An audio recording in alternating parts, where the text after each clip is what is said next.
Welcome to another edition of The Voice of Palestine. It's March 23rd, 2013, and I'm your co-host, Hanna Qawas. This week we'll be talking with Professor Rashid Khalidi from Columbia University about his new book, Brokers of Deceit, How the U.S. has Undermined Peace in the Middle East, as well as the recent visit of U.S. President Obama to the Arab region. Good afternoon to you, Rashid, and it's a pleasure to talk to you again.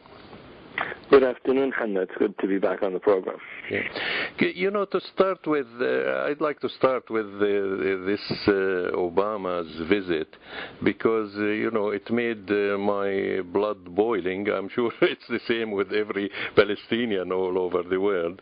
But, it seems in a way he adopted Zionism as his ideology, because when he arrived at Ben Gurion, he stated, he said that it's the historic homeland of the Jewish people, which is, it's exactly what Zionism is. And he also said that, the founding of the Jewish state was rebirth and redemption. It's what's more than that you could expect from any Zionist.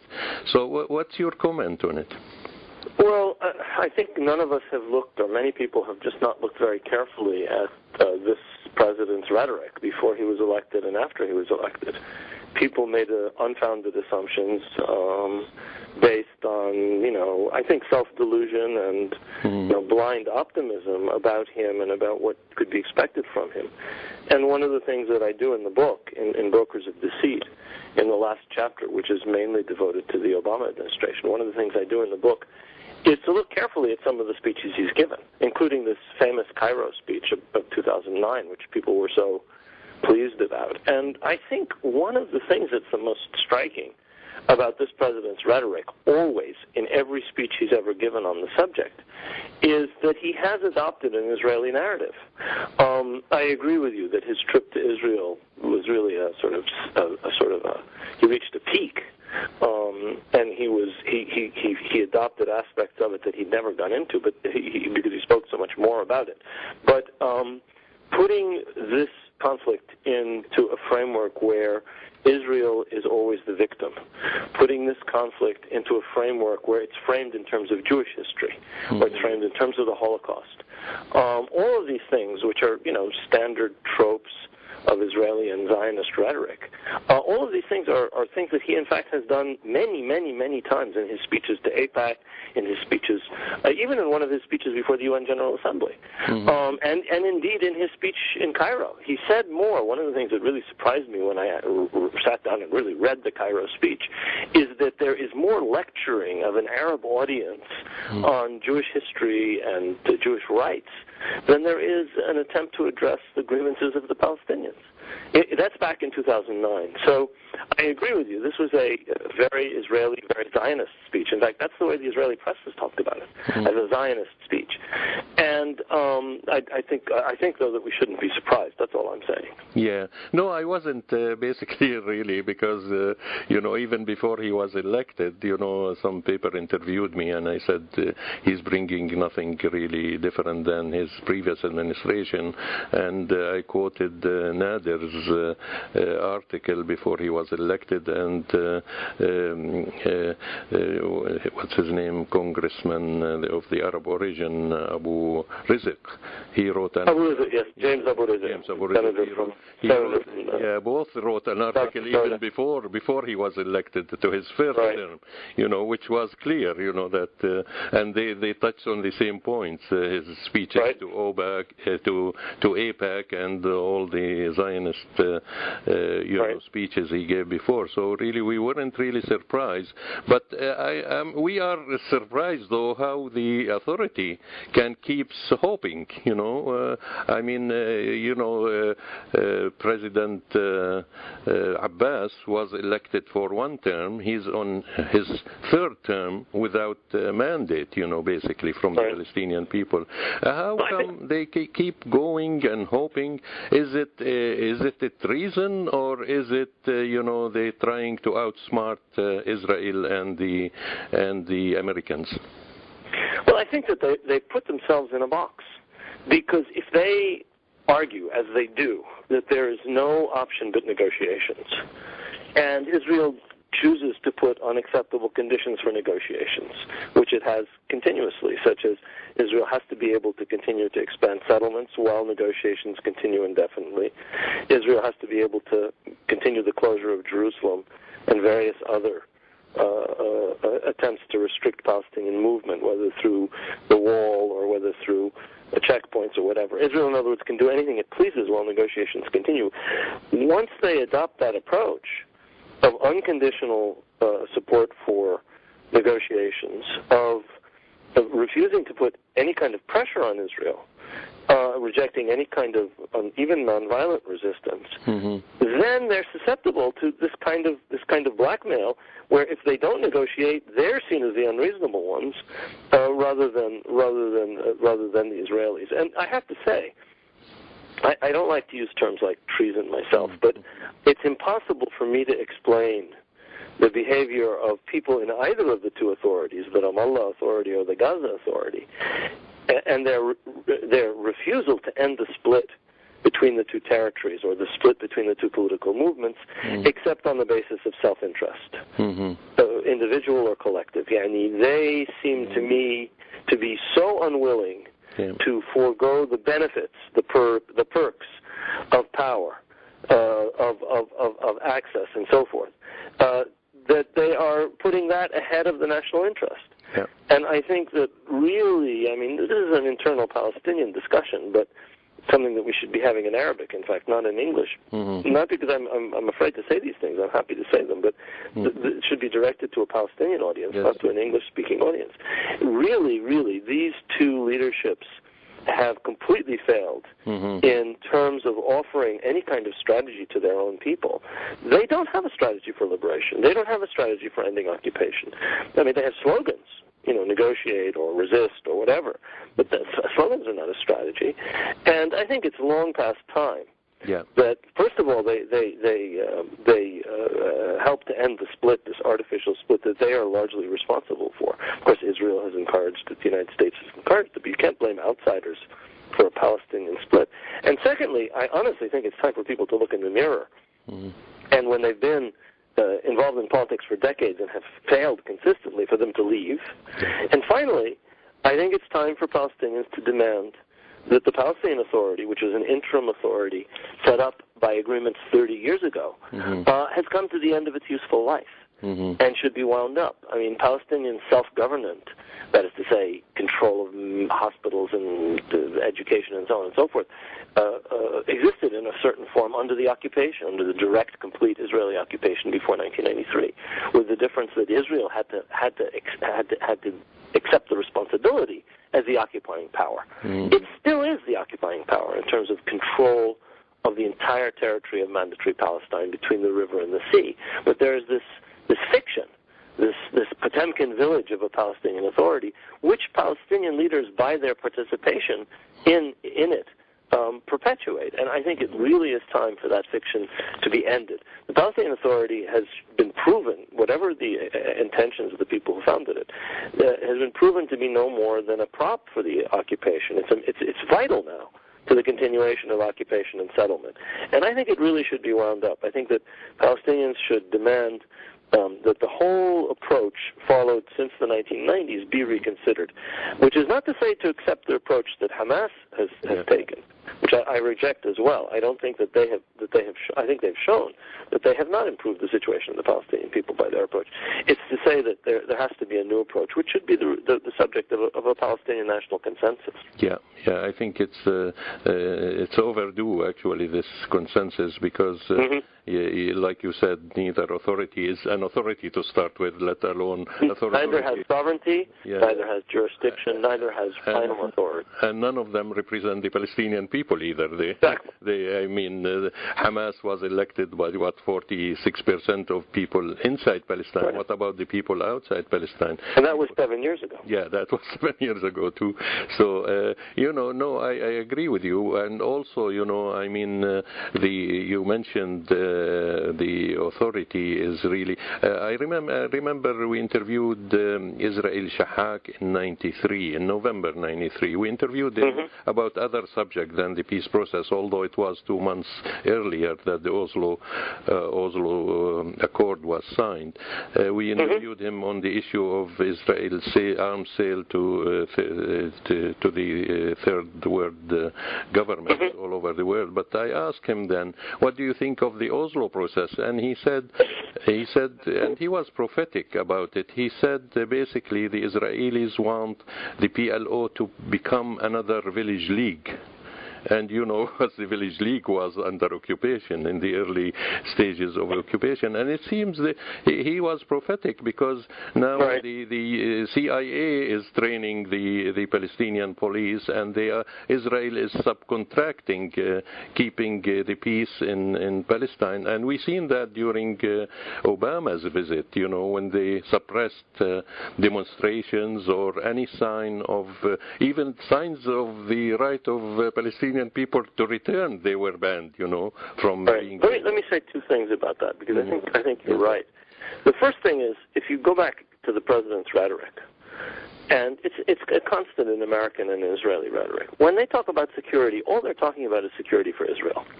Security for the Palestinians is never even considered. It's simply not even within people's minds.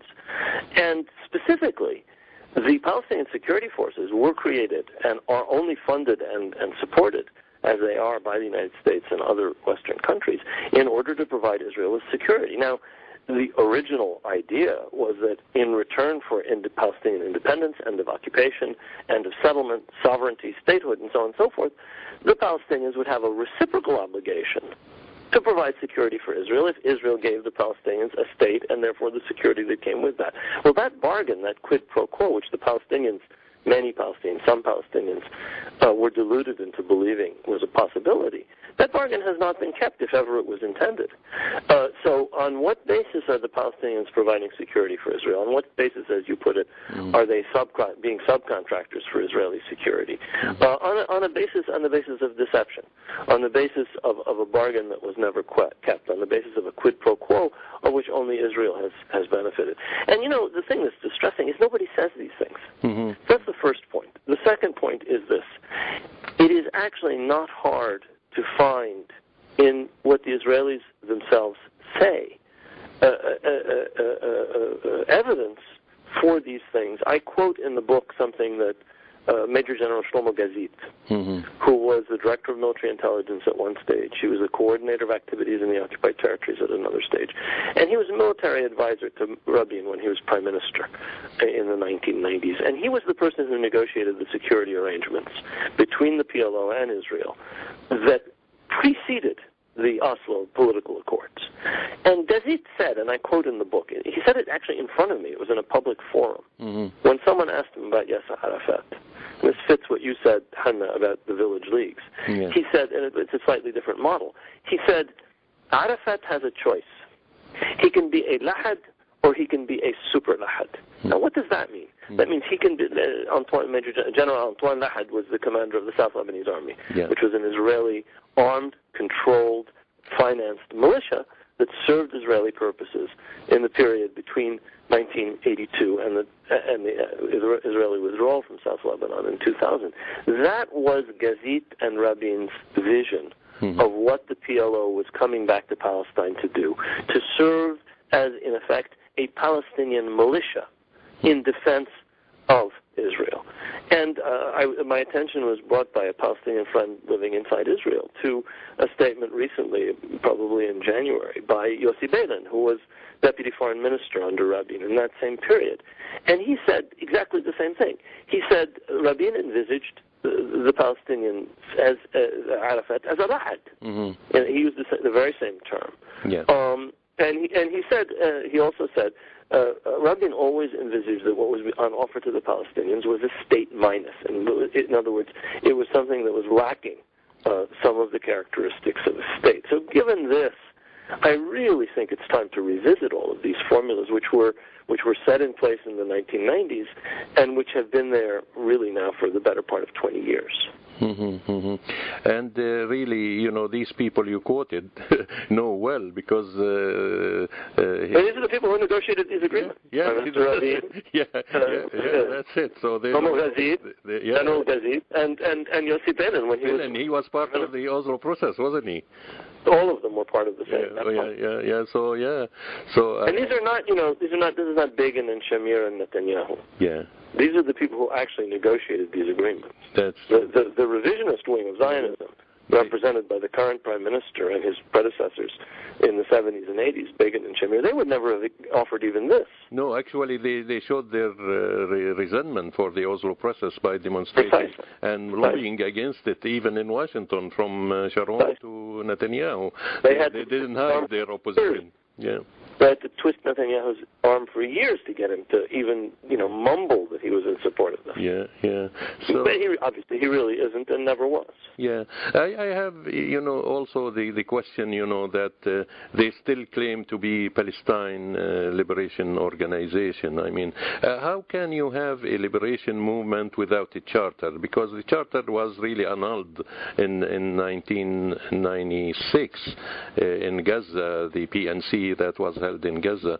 So, how as a Palestinian people too, how we gonna accept such leadership that annulled the basis for any liberation movement, which was carried on, before the Oslo process for 27 years, 28 years? Well, I think the problem goes beyond a charter. I think the problem goes to a very serious strategic error that was made by the entire PLO leadership. Unfortunately, by this stage, made by the PLO leadership in the 1990s. Mm-hmm. Unfortunately, by this stage, most of the leaders of the PLO, the historic leaders, who I think could have corrected this course, had been killed or were no longer around. I mean, people like Abu Jihad, Abu Iyad were assassinated. Yeah. People like Josh Habash had left office. And so what was left of the historic leadership in the 90s made what I think was a very important strategic mistake. And this was to assume that it was possible to carry on this struggle to liberate Palestine, to achieve, even minimal Palestinian national objectives entirely from within the occupied territories, under occupation. And so instead of leaving a strong element of the PLO outside with the majority of Palestinians who do not live in historic Palestine, who do not live in the occupied territories or Israel, almost the entire movement moved inside. I mean, they left the political department in Tunis.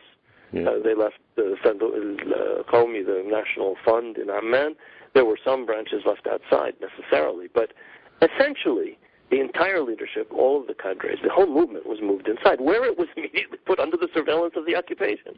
How can you run that kind of an operation from under the thumb of the occupying powers? How can you even negotiate with the occupying power from there?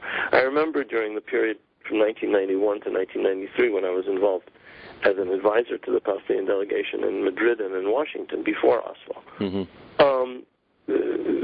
The people who we were, in fact, they did an end run around us, and behind our backs they went off and negotiated Oslo. During that period, the Israelis put constant obstacles in the way of the simplest business of a delegation negotiating with another side. I mean, how can you negotiate with the other side putting its finger on your windpipe? And then, of course, as we all remember, a couple of years later, the Center Orient House, Deceit, which was the headquarters for the Palestinian negotiating team, was simply shut down by the Israelis. Netanyahu just closed it in 1996, 3 years after I stopped having anything to do with this process. And it's closed to this day. Yeah. And nobody can say anything about it. The Americans never raised the issue. I mean, it's typical of the fact that the United States is not an honest broker, that this is the kind of thing that the United States never saw fit to raise a fuss about. But the larger point is that you don't only need a new strategy. You need a new or revitalized organization that has to, I think, be based partly at least outside, where most Palestinians are. Yeah. And which can therefore in some way be independent. Now I understand the pressures that they were under in the 1980s and 1990s. Those were pressures from the Arab environment, which has never been friendly from the Arab governments, which have never been friendly to the PLO or to the Palestinian National Liberation Movement. But it's like going from the frying pan into the fire to say that you're better off under Israeli occupation than you were in Tunis and in Yemen and in the other places where they were located. That was a mistake in my view. Yeah, I think so. Yeah, because I think also we forget the honesty of the honest broker. What they did. I believe you were in Beirut then in '82 when Philip Habib brokered the PLO leaving Beirut. Where with the guarantees for the safety of the civilian population left behind. Actually, I talk about this in this book, This Honest Broker. I compare the betrayal of the American commitments that were made in 1991 in the letter of assurances that Secretary Baker sent to the Palestinians to the 1982 guarantees that Habib offered to the PLO. In fact, I'm working on a new edition of my book on the 1982 war called Under Siege, which hopefully Columbia University Press will bring out in the fall.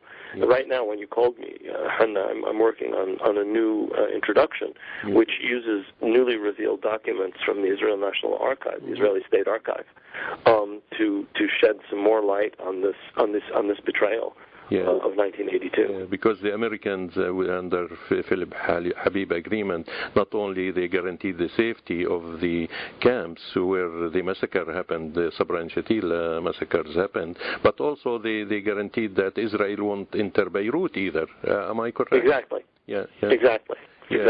So it's clear, their promises is worth nothing, really, the Americans, and they do it for political convenience rather than from human rights or any honoring of their agreement. And like you said, they guaranteed us in the Oslo to have a state in 5 years in 98. Well, they didn't guarantee that. That was a promise, but it was never... well, that was part of the accord, that in the 5 years... Part of the deal. Yeah, part of the deal. In 5 years, they're going to finish all the outstanding issues from refugees to Jerusalem. In fact, the original deal, which was to go to Madrid, would have seen the interim agreement ended, and final status negotiations completed, and a Palestinian state established by 1998. So actually, if you go back to Baker and Bush, and the promises that were made or the commitments that were made in 1991, this whole thing is 15 years overdue. And the Palestinian leaders are still able to say, well, it's okay, we'll continue to negotiate on this barren, on this terrible basis, is really very hard to believe sometimes. Yeah, it is. It is. Especially also they are not feeling with our people all over the world, especially those in refugee camps who've been waiting for 65 years. Right. Yeah. So, let's go back to your book, Brokers of Deceit. I mean, it's clear there that the deception is there. And it says how the U.S. has undermined peace in the Middle East. You say you examine 3 historical moments to reveal why the Americans brokered negotiation going back to 35 years. Could you tell us about these 3 historic moments? Sure. Sure, very briefly. The first has to do with the United States accepting under President Carter the very low ceiling that then Prime Minister Begin would allow for what he called Palestinian autonomy. And I show in declassified American and Israeli documents, that this really was a travesty. It wasn't really autonomy. It was intended to guarantee Israeli control and ultimately sovereignty over the entirety of what Begin called Eretz Israel, the greater land of Israel. It was intended to guarantee that Israel could continue to expand the settlement project without any limitations, that it would continue to control land and water and control Jerusalem. Mm-hmm. And I show how Carter tried to push back against this and failed, and how later President Reagan in 1982, after the 82 war, in the Reagan plan of September 1st, 1982, tried to push back against this restrictive Israeli interpretation. And not only did both of them failed, in the end, this became the ceiling of what the United States saw as was possible for the Palestinians. What the Israelis would allow was all that the United States would allow discussion of. And that's the second moment that I talk about in 1991 to onwards, when with the Madrid and Washington negotiations and later the Oslo process, that very low ceiling, which was conceived originally by Begin and maintained by Shamir, was in the end adopted by the United States and became the framework for the Oslo Accords. With all the changes that Rabin introduced, and he introduced a number of changes. He agreed to speak directly to the PLO. That was a big change. He agreed that the PLO represented the Palestinian people. That was a big change. He agreed to let PLO forces come back as security forces, as we know, as I just mentioned, with his own understanding of why that would be allowed. But in spite of those changes, what Rabin was basically doing was fiddling with and implementing, in his own way, plans that were originally laid down by Begin and supported by his successor, Yitzhak Shamir, and which are the basis of everything that has transpired ever since then. The third moment then, after this moment of Washington, Madrid, and then Oslo, the second moment, the third moment is the Obama presidency.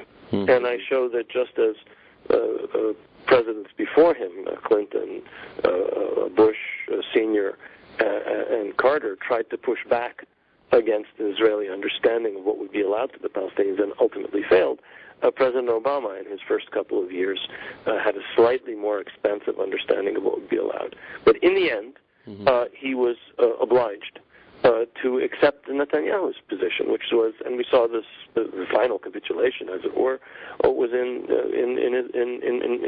the president's recent visit, where he basically gave up on the idea of demanding a settlement freeze, gave up on the idea of the 1967 borders as the basis for negotiations, and the other positions that he took at the outset of his first term.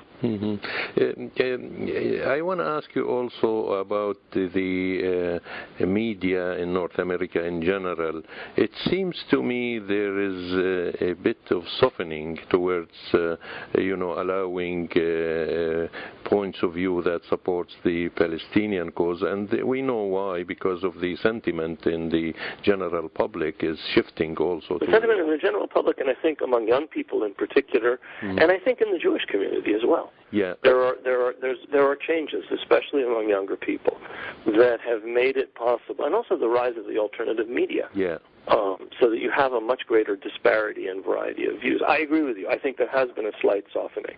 I don't think that we've changed anything, and nothing has changed in the political discourse. No. It's as bad. It's actually worse than it's ever been. It is, yeah, that's true. You're right. But I agree with you fully, Hanna. I really do think that there is in terms of the U.S. media, there has been the beginning of something. It's nothing like the European media. Yeah. It's not even as good as some of the Israeli media. That's true. things are published in Haaretz every day. Yeah. And even in Yediot and Ma'ariv, that could never be published in the New York. I was surprised to see your article on March 12th, actually. Between us, a number of things that I would have liked to see in that article, things like what Aluf Ben wrote in his editorial in Haaretz about this new Israeli government intends to establish a total of 1 million settlers in the occupied territories. Those are things the New York Times simply will not publish. You don't see those kinds of things in the New York Times. So there has been an improvement. But by the way, if you I don't know how you consume your New York Times, but for those of us who get the print version, and those readers who mainly see it as an online newspaper, there are subtle differences. Because I think the Times recognizes that the younger, a more open-minded readership that sees it, and the more international readership that sees the paper online, is willing to tolerate a greater diversity of views than the older, more conservative people who read it mainly in the New York area as a newspaper. Yeah, which is a good sign, actually, because, It is a good sign. That's the future. Yeah, I mean, the folks in the New York area who read a real physical newspaper are the older people. Mm-hmm. Yeah. And the younger ones, whether in New York or elsewhere, are the future. Yeah. Who read it online. Yeah. And read and can consume other media and know that the New York Times is not, all the news.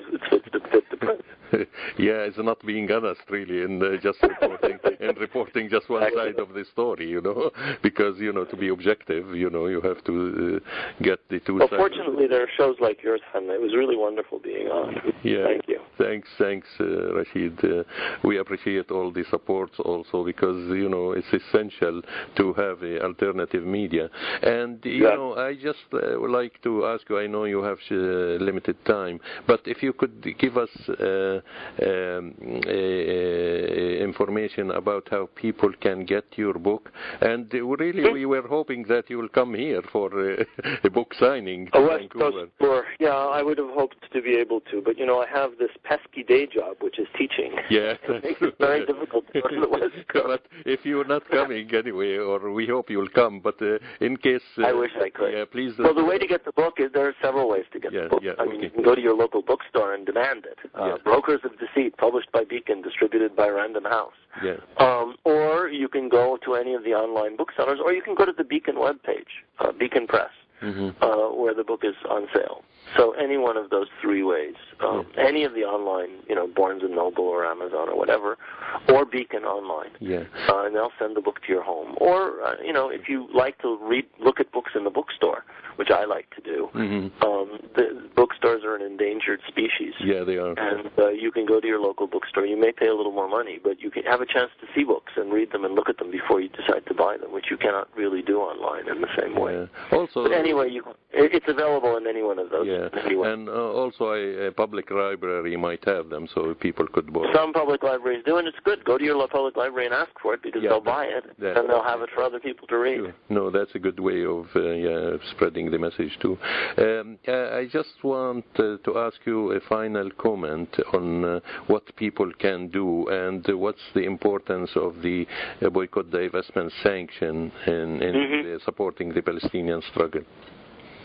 Well, I know mainly about what's going on campus, and I can say that, it's a difficult struggle to change perceptions. But I've noticed a number of really encouraging signs that a lot of young people on university campuses are beginning to become a little bit more active. And there's the boycott, divestment, and sanctions movement, which I think has a great deal of promise. I think that there are other groups like Students for Justice in Palestine, Jewish Voices for Peace, the Campaign to End the Israeli Occupation. It's not yet really a movement, but it's beginning to be. Beginning to link up. I mean, there's a lot of resistance, there's a lot of pressure. On many campuses, it's very difficult for students to operate, and they come under they get a lot of adverse comment and so forth. But I think that's a beginning that people should help to push forward. It's also important to speak out but speak out in an informed way. Read, learn before you talk. It's not a matter of how you feel. It's a matter of what you know and how well you can express what you know. And I think that a lot of people, not just Palestinians, who feel strongly about this, express themselves in a way that it's not based on real study of this topic. It's a complex topic, and the myths are so annoying that people want to lash out because they know this and that and the other is not true. But to do that, you have to do that in an informed way, and there's nothing can be achieved. Yeah, we don't express yourself strongly because you have strong feelings. Yeah, and we don't need to exaggerate the facts because the facts by themselves are horrifying anyway. So anyway, it was really a pleasure talking to you, Rashid. Not at all. We hope to see you sometime, but keep up the good work and have a good afternoon. Thanks a lot again. Take care. Bye-bye. Bye-bye. And that was our co-host Hana Kawas talking with Professor Rashid Khalidi from Columbia University. And with that, we conclude another edition of The Voice of Palestine. I've been your co-host, Marian Kawas, and our closing piece of music is Beirut by the Palestinian troupe Ashekeen. We dedicate it to the Palestinian people's refusal to surrender to the hegemony and deceit of the U.S. empire, something the Palestinian leadership in Ramallah seems to have lost. Here is Beirut by Ashekeen.